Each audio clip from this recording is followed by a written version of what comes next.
नमस्कार, मैं डॉक्टर कंचन भारत होम्योपैथी में आप सभी का स्वागत करती हूँ। आज हम बात करेंगे कि अस्थमा पेशेंट को विंटर के सीज़न में यानी कि सर्दियों के सीज़न में ऐसी कौन सी चीज़ें उनको करनी चाहिए जिससे उनका अस्थमा का अटैक या अस्थमा एग्रावेट ना हो। तो जैसे आप सभी को पता है कि अस्थमा क्या है, आखिर इसके पीछे का क्या रीज़न है। तो अस्थमा जो है वो इसके पीछे का रीज़न अननोन होता है या किसी एलर्जेंस के कांटेक्ट में आने के वजह से होता है। एलर्जेंस का मतलब है कि आपकी बॉडी किसी न किसी चीज़ से एलर्जिक है। कुछ भी हो सकता है, जैसे कि एनिमल का डैंडर भी हो सकता है या फूलों की खुशबू से भी हो सकता है, डस्ट से भी हो सकता है और पोल्यूशन से भी हो सकता है। जब यही आपके एलर्जेंस किसी चीज़ के कांटेक्ट में आते हैं, आपकी बॉडी क्या है कि वो उस चीज़ को एक्सेप्ट नहीं कर पाती है, ओवर रिएक्ट करना स्टार्ट कर देती है। तो विंटर के मौसम में या जैसे ही गर्मियाँ आती हैं या गर्मियों से सर्दियाँ या सर्दियों से गर्मियाँ आती हैं, तो क्या होता है कि अस्थमैटिक पेशेंट की जितनी भी कंप्लेंट्स हैं, जैसे कि सांस लेने में तकलीफ होना, खांसी होना, बलगम आना, साथ ही साथ सीने में दर्द होना, जकड़न महसूस करना, ये सारी कंप्लेंट्स अस्थमैटिक पेशेंट में एग्रावेट होते चले जाते हैं। अब विंटर का सीज़न आने वाला है, इवन कि सर्दियाँ धीरे धीरे स्टार्ट हो रही हैं। तो अस्थमैटिक पेशेंट को क्या करना है, ऐसे कौन से उपाय करने हैं कि उनके जो सिम्टम्स हैं सांस लेने की, खांसी की, बलगम की, ये सारी चीज़ें क्या हो, वो एग्रावेट ना हो और धीरे धीरे वो क्योर की तरफ जाएं। तो फर्स्ट ऑफ ऑल आपको क्या करना है, पहले तो आपको ये ध्यान रखना है कि आपको बाहर नहीं जाना है। जब ज़रूरत हो तभी बाहर जाइए, वैसे अगर ज़रूरत नहीं हो रही है तो विंटर के सीज़न में बिल्कुल भी बाहर नहीं जाइए।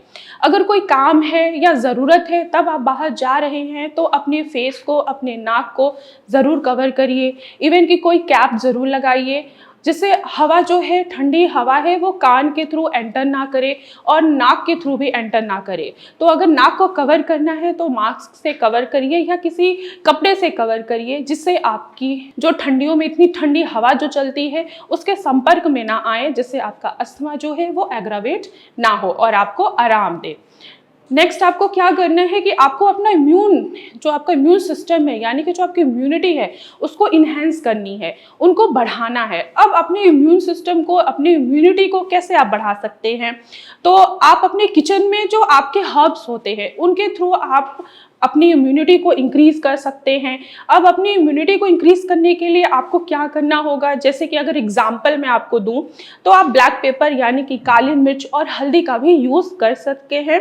साथ ही साथ आपको ग्रीन वेजिटेबल्स खाने हैं। ग्रीन वेजिटेबल्स में क्या होता है, मिनरल्स होते हैं, फाइबर्स होता है और इनमें मल्टीविटामिन्स होते हैं जो कि आपके इम्यून सिस्टम को इन्हेंस करते हैं, इंक्रीज़ करते हैं, जिससे आप विंटर के सीज़न में आपके जो सिम्टम्स आते हैं अस्थमैटिक पेशेंट को, वो क्या होंगे, वो एग्रावेट नहीं होंगे, वो स्टेबल रहेंगे और विंटर के सीजन में आपको किसी भी तरीके की प्रॉब्लम से फेस करने की जरूरत नहीं पड़ेगी। नेक्स्ट आप क्या कर सकते हैं विंटर के सीजन में, जैसे कि हमें ठंड लगती है तो हम क्या करते हैं, अपने आप को वार्म करते हैं, अपने आप को थोड़ा सा गर्म महसूस कराते हैं। अब वो गर्म महसूस कराने के लिए हम गर्म कपड़े पहनते हैं और आग लोग सेकना स्टार्ट कर देते हैं। तो इसका मतलब ये नहीं है कि अस्थमैटिक पेशेंट आग सेकना स्टार्ट कर दे, आग जला के उसके सामने बैठ जाएं।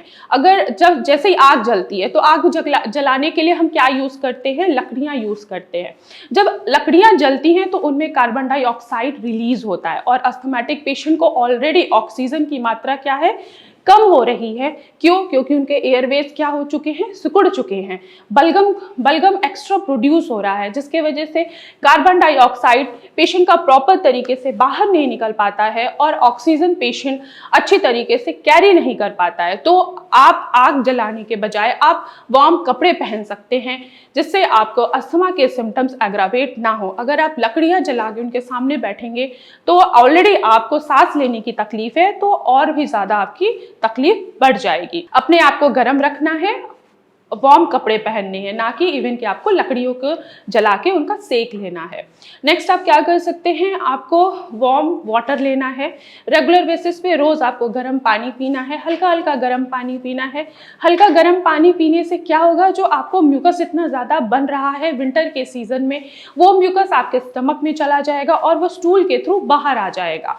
लेकिन अगर आप ठंडा पानी ले रहे हैं तो उससे क्या होंगे कि अस्थमैटिक पेशेंट के सारे सिम्टम्स एग्रावेट हो जाएंगे, म्यूकस भी प्रोड्यूस होगा। क्यों? क्योंकि आपका इम्यून सिस्टम क्या कर रहा है, आपको सपोर्ट नहीं कर पा रहा है, वो किसी न किसी एलर्जन के कांटेक्ट में आ रहा है। अब अभी जो विंटर के समय में जो एलर्जेंस के कांटेक्ट में आ रहा है वो क्या है, वो चेंज ऑफ वेदर है, यानी कि सर्दियों का मौसम है।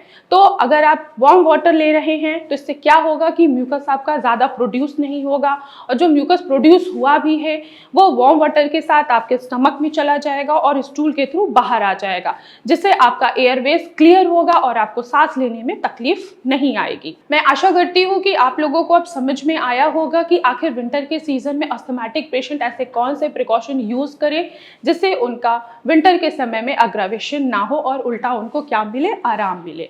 तो आज की वीडियो में बस इतना ही, फिर मैं मिलूंगी नेक्स्ट वीडियो में। तब तक के लिए धन्यवाद।